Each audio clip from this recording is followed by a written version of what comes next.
Assalamualaikum warahmatullahi wabarakatuh.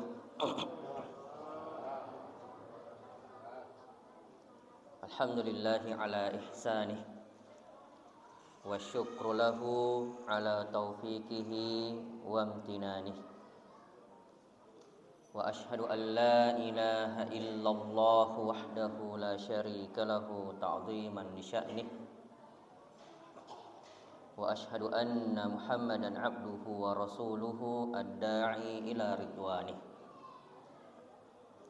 Allahumma salli wa sallim wa barik ala nabiyyina Muhammadin sallallahu alaihi wasallam wa ala alihi wa ashabihi wa ikhwani.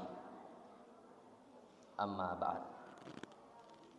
Bapak-bapak, ibu-ibu, saudara-saudari sekalian, jamaah salat Isya dan salat sunnah tarawih yang semoga senantiasa mendapatkan limpahan rahmat, berkah dan kasih sayang dari Allah Subhanahu wa taala.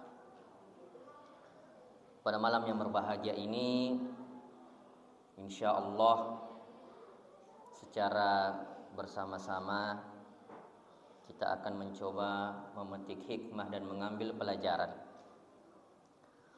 dari sebuah hadis yang mulia yang pernah disabdakan juga oleh manusia yang paling mulia, yaitu Rasulullah Muhammad sallallahu alaihi wasallam. Yang mana dalam hal ini beliau pernah mengatakan, idza mata ibnu Adam. Dalam riwayat yang lain disebutkan idza matal insan in qata'a amaluhu illa min thalath.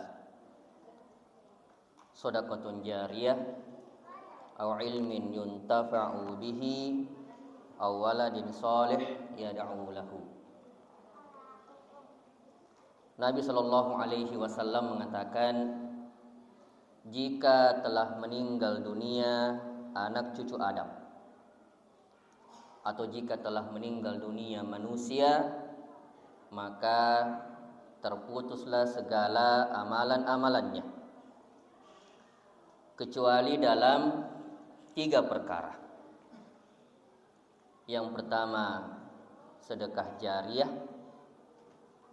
Yang kedua, ilmu yang bermanfaat yang senantiasa disampaikan atau diajarkan.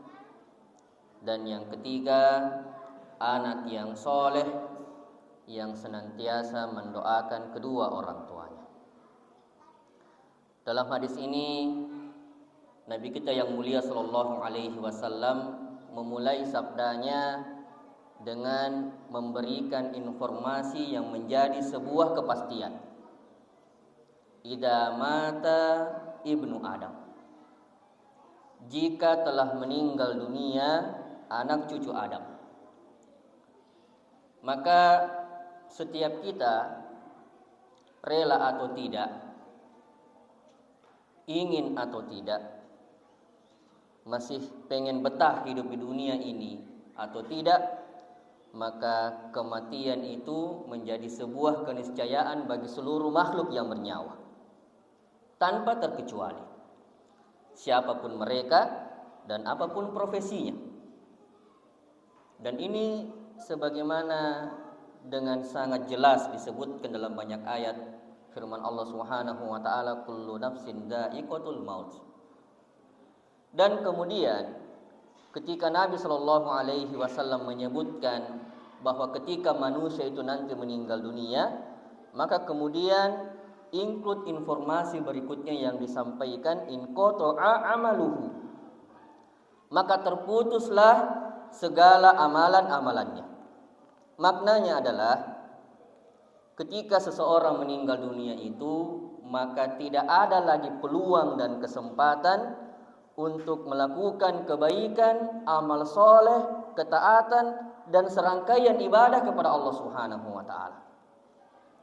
Dengan kata lain, kehidupan yang singkat di dunia ini satu-satunya fase kehidupan manusia untuk melakukan amal soleh itu dan mengumpulkan bekal sebanyak mungkin.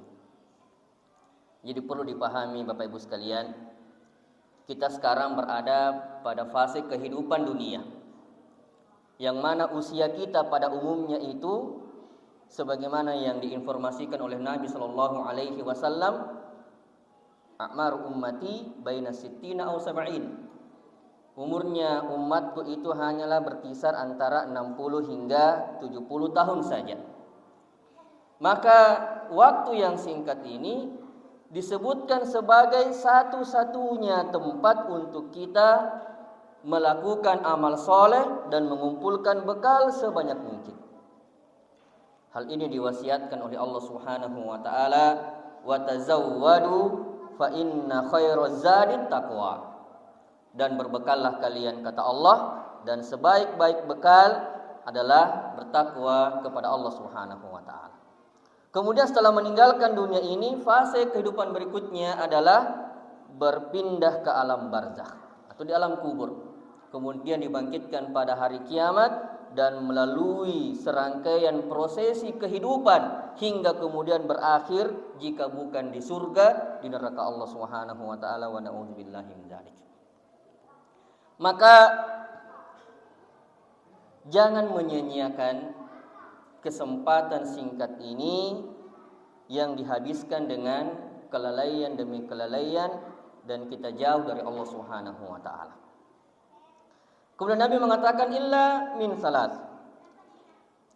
kecuali dalam 3 perkara. Jadi disebutkan dalam hadis ini ada 3 jenis amalan yang ketika dilakukan oleh setiap hamba-hamba Allah Subhanahu wa taala, kemudian sekalipun telah meninggalkan dunia ini, maka pahalanya akan terus diperoleh, terus mengalir, ia dapatkan walaupun berada di alam barzakh dan termasuk di kehidupan akhirat nanti. Jadi dilakukannya di dunia mungkin sekali 2 kali, tetapi karena pahalanya berkesinambungan maka terus mengalir tiada henti, diterima oleh hamba-hamba Allah yang mengamalkannya. Yang pertama kata Nabi Shallallahu Alaihi Wasallam, shadaqatun jariyah. Seseorang yang bersedekah, yang mana harta yang dikeluarkannya itu pemanfaatannya dalam waktu yang lama untuk digunakan beribadah hamba-hamba Allah Subhanahu wa taala.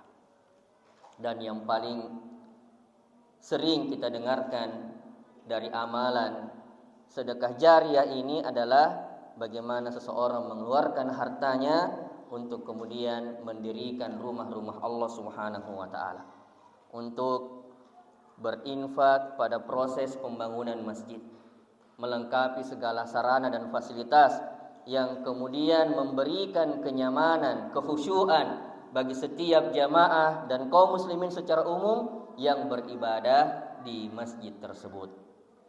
Apalagi di masjid kita ini terkadang kita mendengar panitia pembangunan masjid membutuhkan donasi dan uluran tangan kita untuk sama-sama berkolaborasi membangun masjid kita yang tercinta ini. Dan perlu diyakinkan di hati kita semua bahwa setiap harta yang kita keluarkan di jalan Allah Subhanahu wa taala sejatinya itulah harta yang kita miliki yang merupakan investasi kita di akhirat nanti. Dan Nabi Shallallahu Alaihi Wasallam telah memberikan garansi, wa ma naqasat shadaqatun min mal, tidak akan itu berkurang harta karena disedekahkan. Maka jangan pernah khawatir Bapak Ibu sekalian, kita akan kehabisan harta karena dikeluarkan di jalan Allah Subhanahu wa taala. Atau misalnya kita memberikan fasilitas membangun sumur yang kemudian airnya dimanfaatkan oleh orang banyak, maka selama sumur itu digunakan, dimanfaatkan airnya, maka selama itu pula orang yang membuatnya terus mendapatkan pahala yang mengalir tiada henti. Sebagaimana tadi, orang yang mengeluarkan hartanya untuk membangun masjid, maka selama masjid itu digunakan oleh seluruh kaum muslimin, beribadah di dalamnya, maka selama itu pula ia mendapatkan pahala walaupun telah meninggalkan dunia ini. Ini jenis amalan yang pertama. Kemudian yang kedua, kata Nabi sallallahu alaihi wasallam, au ilmin yuntafa'u bihi. Ilmu yang bermanfaat yang senantiasa diajarkan atau disampaikan kepada orang lain. Dan tentu yang dimaksudkan di sini dan yang paling utama adalah ilmu yang berkaitan dengan agama kita ini. Maka ketika di masjid kita ini secara khusus misalnya difasilitasi sebuah kegiatan kajian, ada kegiatan pembelajaran berkaitan dengan Al-Quran, maka seharusnya kita antusias memberikan respon yang positif untuk turut serta berperan aktif dalam mengikuti kegiatan-kegiatan itu. Sebab dengan jalan inilah kemudian kita sebagai kepala keluarga bisa memberikan pendidikan, arahan yang benar kepada para istri kita masing-masing, kepada anak-anak kita di rumah dengan bekal ilmu agama yang kita miliki. Dan tentunya sebagaimana setiap hamba menginginkan surga Allah Subhanahu wa taala kelak yang menjadi tempat peristirahatan terakhirnya yang kekal dan abadi, maka dengan mempelajari agama kita ini, disitulah kemudian Allah memberikan kemudahan-kemudahan jalan menuju surganya nanti.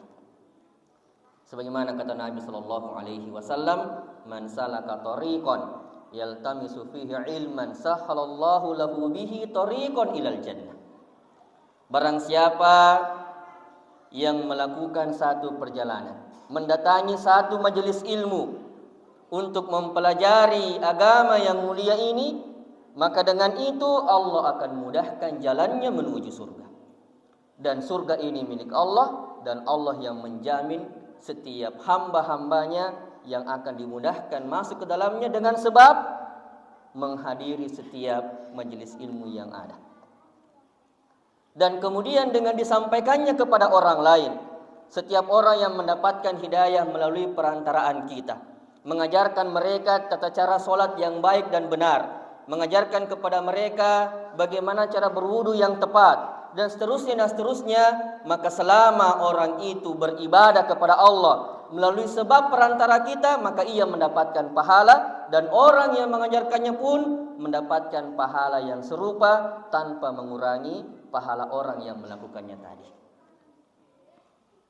Maka perlu kemudian kita memberikan semangat kepada diri kita masing-masing untuk terus berusaha memahami agama kita ini.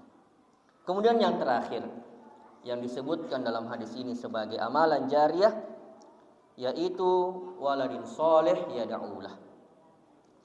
Anak yang soleh yang selalu mendoakan kedua orang tuanya. Dan perlu dipahami Bapak Ibu sekalian, anak ini hakikatnya merupakan aset yang penting dan yang terbesar bagi setiap kedua orang tua. Dan saya kira tidak ada orang tua yang tidak menginginkan keturunan.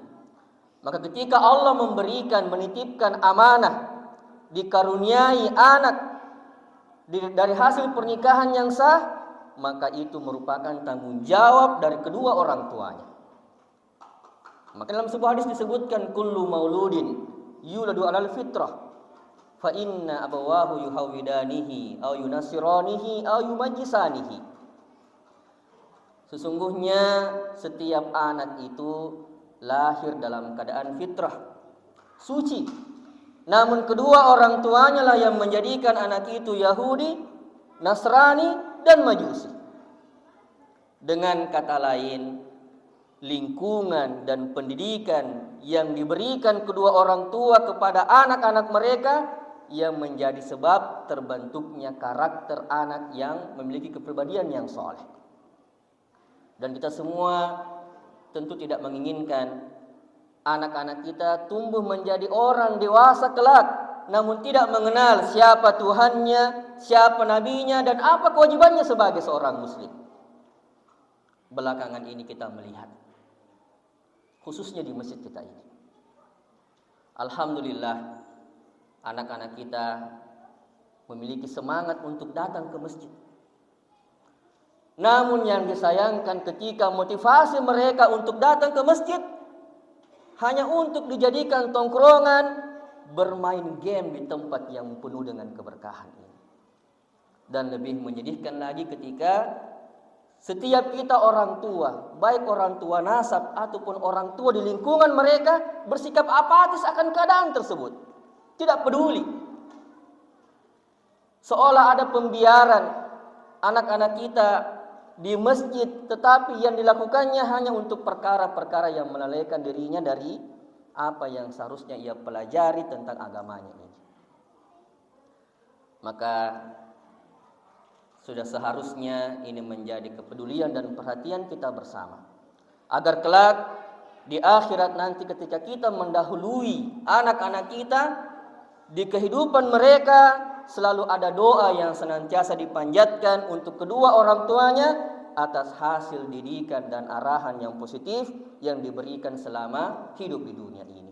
Dan paling minimal, kalau kita memiliki keterbatasan ilmu dan waktu dalam memberikan pengajaran dan pendidikan kepada mereka, maka arahkan fasilitasi tempat-tempat belajar yang kondusif agar semua anak-anak kita ini tumbuh menjadi orang yang soleh dan soleha, memahami agamanya dengan baik, yang kemudian bermanfaat bagi kedua orang tuanya kelak. Dan semoga kita yang hadir di tempat yang mulia ini, Bapak Ibu sekalian, menjadi hamba-hamba Allah Subhanahu wa taala yang ketika nanti meninggalkan dunia ini tetap tercatat mendapatkan transfer pahala dari Allah Subhanahu wa taala yang terus mengalir tiada henti disebabkan karena amalan-amalan kita yang disebutkan dalam hadis ini. Demikian yang bisa kami sampaikan Bapak dan Ibu sekalian. Semoga ada manfaatnya buat diri kami pribadi dan juga kepada Bapak, Ibu, saudara-saudara sekalian. Dan sebelum saya mengakhiri, saya ingin menyampaikan permohonan maaf tidak bisa ikut salat tarawih berjamaah disebabkan karena kondisi kesehatan. Hadza wa sallallahu ala nabiyyina Muhammad wa ala alihi wa ashabihi ajmain. Subhanakallahumma wa bihamdik asyhadu an la ilaha illa anta astaghfiruka wa atubu ilaik. Wa sallallahu ala nabiyyina Muhammad wa ala alihi wa ashabihi ajmain. Walhamdulillahi rabbil alamin. Wassalamualaikum warahmatullahi wabarakatuh.